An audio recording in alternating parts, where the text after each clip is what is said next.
هذا هو نفسه ترامب الذي جاء إلى الدوحة وأخذ الطائرة القطرية، هو الذي وافق على قصفكم اليوم. نحن ندرك تماما أن الولايات المتحدة الأمريكية، الإدارة الأمريكية سواء الحالية أو السابقة أو من سبقها، هؤلاء أسرى لدى الإيباك واللوبي الإسرائيلي. هذا ترامب نفسه الذي أخذ الطائرة هدية وأخذ المليارات، ليس فقط من قطر، من كل دول مجلس التعاون.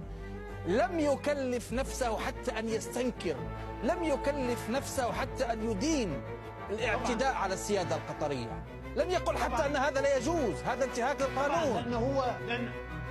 لأنه يخاف أن يفعل ذلك. لم تنجح قط من خلال اغتيالاتها لقادة حركة المقاومة الإسلامية حماس، كما أنها لم تنجح في هزيمة كتائب القسام وسرقس وأكثر من 20 فصيلا في أنفاق غزة.